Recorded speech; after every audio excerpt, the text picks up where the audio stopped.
right, the IRS targeting investigation just got bigger and just got worse. Now the Federal Election Commission caught in the web of scandal, too. The House Oversight Committee demanding the FEC turn over records of its communications with the IRS and setting a deadline of August 21. Congressman Jim Jordan co-signed the committee's letter to the FEC. He joins us. Good evening, sir. Good to be with you, Greta.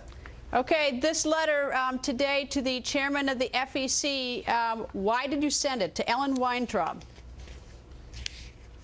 Well, I mean, Greta, you got to remember, Lois Lerner, the lady who first broke the story with the planted question on a speech he was giving about the targeting of conservative groups, then started the false narrative about just being two rogue agents, then took the Fifth Amendment, wouldn't answer our questions in front of our committee, wouldn't answer to the American people. Now we know she was communicating with someone in the counsel's office at the Federal Elections Commission about the status of groups seeking tax-exempt status.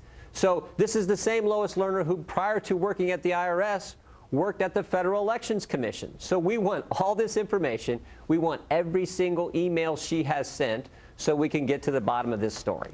Okay, in your letter dated today, it says that that William Powers, an FEC official in the Office of the General Counsel, emailed Lois Lerner, then director of the IRS Exempt Organizations Division, on February 3rd, 2009. Do you know what he emailed her about? Well, we seem to think it's talking about American Issues Project, a conservative organization, again, looking at their ability to get tax-exempt status. So just the fact, though, that she's communicating, as one of the other FEC commissioners has said, this is highly unusual, this is out of the ordinary, that she's communicating with someone in the chief counsel's office about someone seeking tax-exempt status. That's an IRS question. That has nothing to do with the Federal Elections Commission. Here's what scares us. We now believe there is evidence that suggests that this is, as we're talking about tonight, this is broader and deeper than just the IRS. We have the Security and Exchange Commission, which was looking at this whole issue as well. Now we have the Federal Elections Commission. And last week, when I had the privilege of being on your show, Greta, we talked about Catherine Engelbrecht in Houston, Texas, who faced the full weight of the federal government simply for starting an organization called True the Vote. She was visited by ATF, FBI, OSHA, EPA, the full weight of the federal government. This is what's most chilling. And now, again, more and more evidence suggests it's not just isolated to the IRS, but may include the Security and Exchange Commission and the Federal Elections Commission. All right. Do you read in this letter, I mean, what I think is so notable about this letter is that it talks about this February 3rd, 2009 email from the FEC to Lois Lerner, then at the IRS, but it references back to July, the preceding July, which would be July 2008, right. Some communication that the FEC and the IRS are having. Now, this predates President Obama's November 2008 election. Does that signal to you that at least it doesn't go as high as the White House? He wasn't even president then. Well, it may, but what we do know is that there's communication going on, and that's not appropriate. And we know it's communication about a question that it should be totally dealt with in the Internal Revenue Service. That's what most concerns us. But if it is referencing something before then, again, remember, Lois Lerner worked at the Federal Elections Commission before she went to the IRS. So maybe she's goes clear back to 2008. She's concerned about this.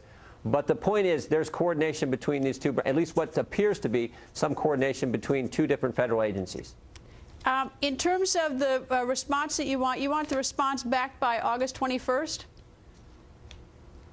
I mean, last week, Greta, I had a chance in committee to question Acting Commissioner Danny Warfel, and I said, why don't we have all of Lois Lerner's emails today? It would seem to me, the lady who's been at the center of the storm, the first thing you would have done as commissioner when you came in, Mr. Warfel, is send us all her emails. Who's she been talking to? What's she been saying? She's the lady who took the fifth. If you truly want to, as the president said, get to the bottom of this and worked hand in hand with Congress, you would think that'd be the first thing you would send us. They've yet to send us all our emails, and there is no excuse for us not having that information.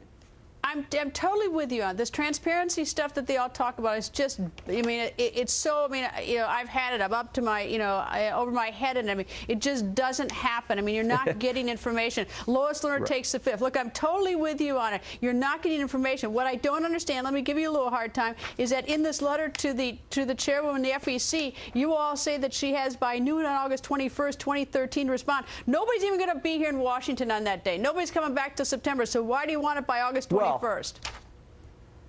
We'd like it sooner. That's just the date that we picked and our committee picked to give them some amount of time to get this information to us. But remember, our committee staff is still in Washington. We're all still working on this, even though we're not in Washington. All right. Well, that's just sort of my side jab to everybody not working and taking a vacation. The fact that, you know, I fear that just the Capitol Guards are going to be looking at it. But I agree that they ought to comply. They ought to comply quickly. But you know, our staff will be looking at it. All right. Well, anyway, Congressman, good luck, and let us know when the FEC does comply with it so we can figure out, I mean, maybe for once and for all we'll get some answers. All this emailing go back and forth. Thank you, sir. Thank you. And it's not just the IRS and the FEC. Tonight, there's growing suspicion that the Securities and Exchange Commission, the SEC, may also be targeting conservative groups. The House Oversight Committee now demanding documents from the SEC, too. Committee member Congressman Ron DeSantis joins us. Good evening, sir. Good evening, Greta.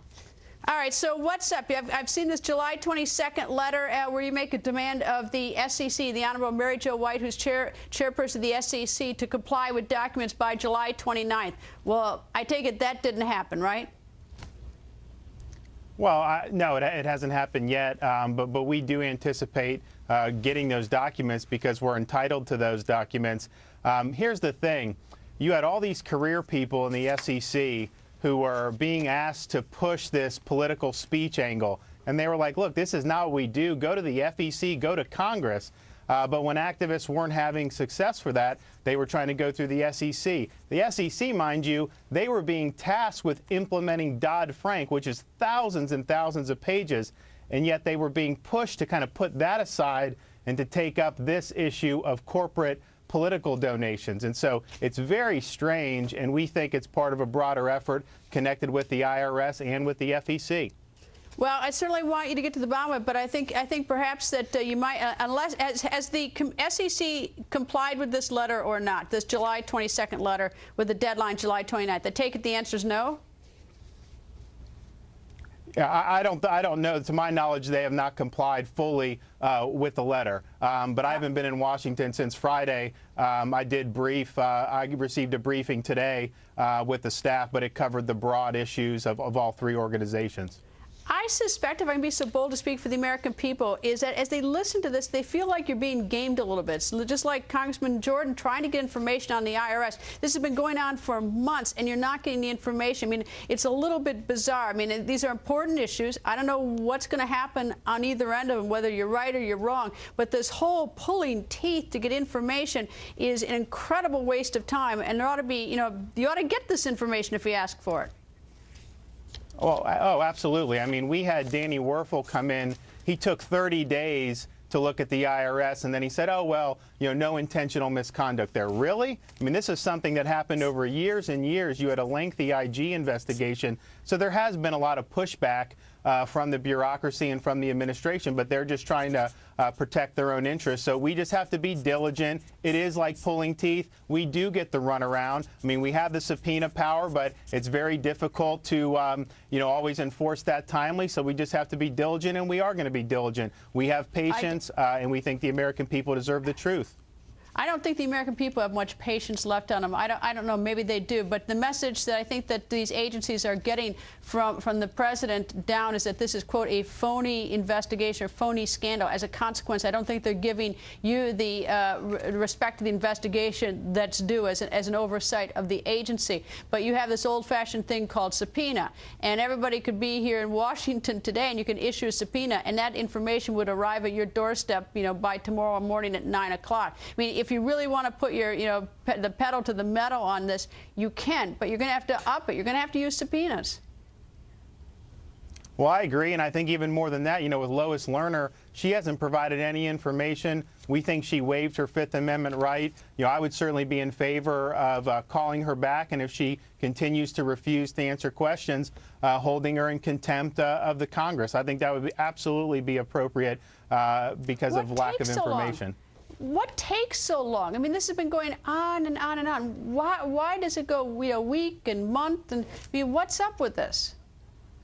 Well, so when we do the hearings, I mean, we have a lot of staffers on the committee who are getting documents, conducting interviews. And so the idea is to kind of build a lot of evidence and then being able to bring it to the American people. But I'm with you on the Lois Lerner thing. I mean, her name keeps popping up. You know, I would certainly love to see some resolution there. It's not my call. I'm just a member of the committee. But I think her hands have been in so many different things that she really needs to be held accountable.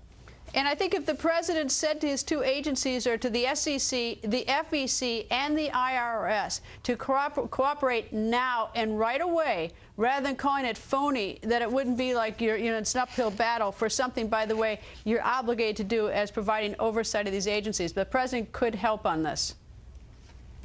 Well, he absolutely could, and he's made his position clear. He doesn't think that this is something that he should have to deal with. His Attorney General, Mr. Holder, has not been very zealous in dealing with the misconduct in the IRS. And so that's the position that we find ourselves in. But it's helpful to have the American people asking for answers. That puts pressure on some of these folks who are in power.